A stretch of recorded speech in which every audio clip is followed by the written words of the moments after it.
The theme today is very interesting and very apt. Building a globally competitive partnership. And for those who do not read Chinese, the Chinese actually has another part which says synchronizing resources, 整合资源.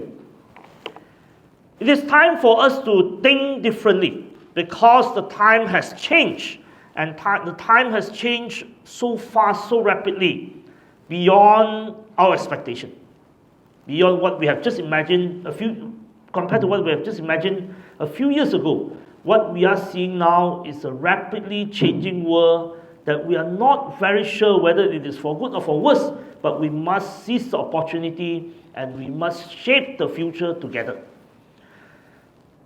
Malaysia and Singapore, particularly Johor and Singapore, has experienced two previous attempts of integration in terms of economy.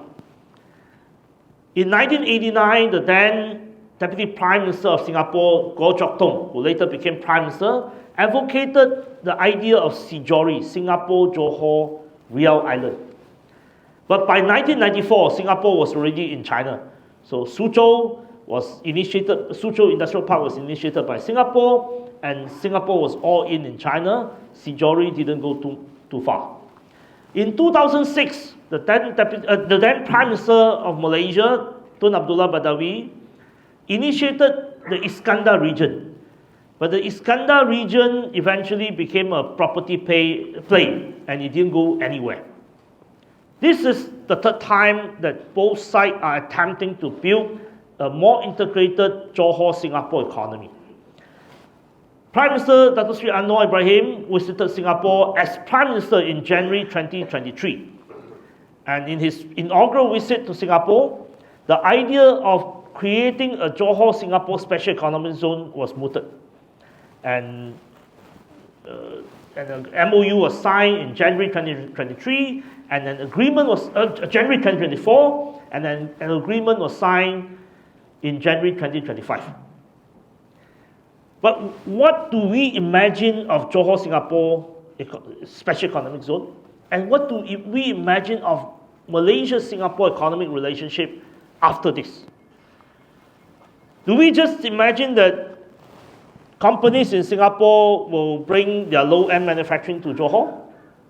Do we just imagine that companies that are headquarters in Singapore will bring some of their manufacturing work to Johor or different parts of Malaysia? Or should we be a bit more ambitious? Should we ask ourselves what we can do together to build a global partnership? Should we ask ourselves whether we can aspire to do more together? And why do we have to do more together? Because the world has changed. Today, we are confronted every day when we switch on the television or you switch on your phone. When you read the newspaper, it is about war. You have a war in the Middle East between Israel and Iran.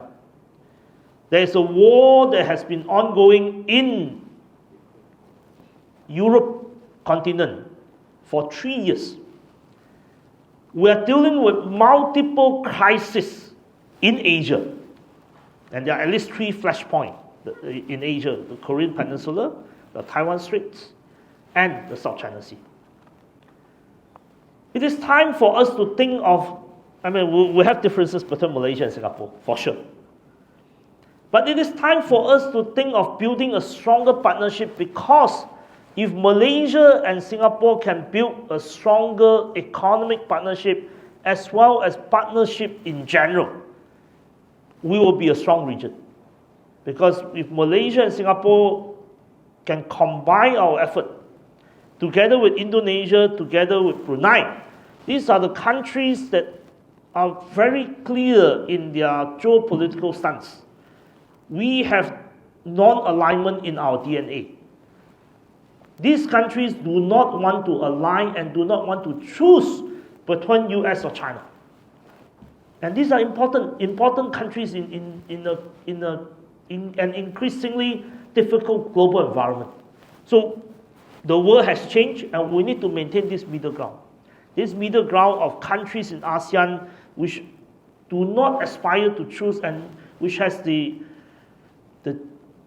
non-alignment idea deep in its foreign policy DNA plays a very important role globally so that we could together become the third force between the US-China competition. And the technology has changed. The way we think about manufacturing, the way we think about businesses, the way we think about production has changed. There are three myths, at least, that has dominated the way we think about the economy. There was a myth that thought that our economy could graduate from manufacturing to services. And as if services are better than manufacturing. So that is one myth that has been debunked. How was this myth debunked? Just look at Donald Trump. Donald Trump wants to build manufacturing in the United States. So the idea that a country is better off graduating from manufacturing to services doesn't work.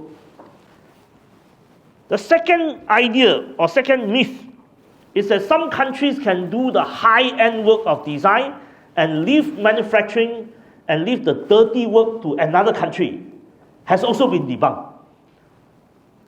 US now wants to do manufacturing, US now wants to process rare earth, US now wants to do a lot of other jobs that were considered less value adding and leaving it to China and other countries. So that myth has been debunked. Third, countries can just be financial hub and factories can be elsewhere. That has also been debunked.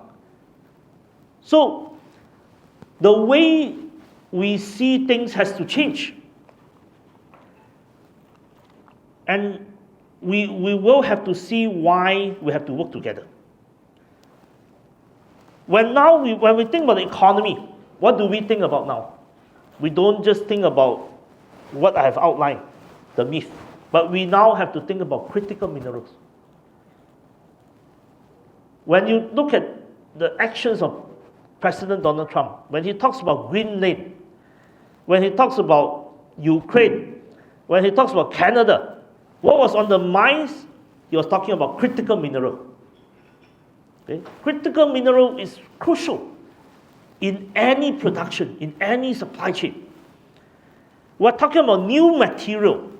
When you think about semiconductor, it is not just about silicon. There are companies or there are research and also productions on silicon carbide, on gallium nitride.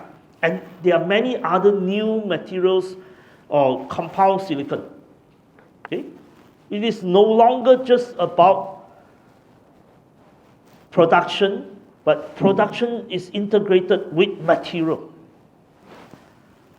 Every production has to, or every country has to now think about energy or power. How to find renewable energy, how to transition our energy profile. How do we create energy to support AI? Then comes the questions of new design, innovation, even new architecture of semiconductor chips.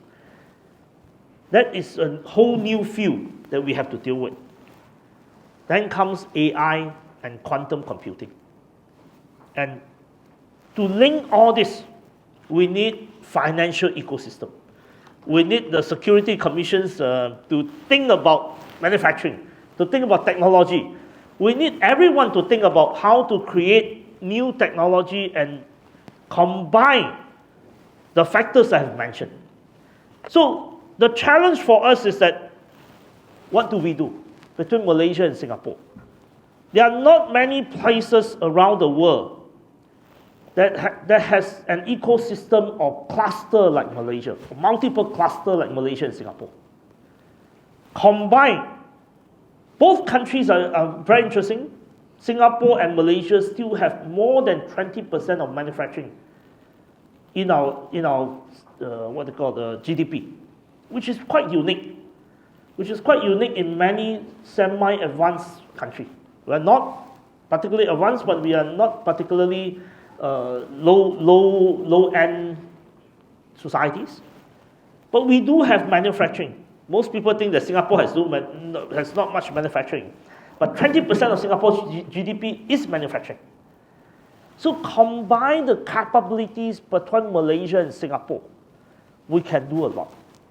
We should start aspiring to see whether in the next decade there will be a mini Samsung or a mini Huawei or a mini TSMC and its associated ecosystem emerging from Malaysia and Singapore. We should imagine that in the future, Malaysia and Singapore combined will play the role of a mini Korea in the supply chain. And therefore, I think with this in mind, I applaud your effort to bring Singapore and Malaysia closer, and I think we should do more together. Thank you very much.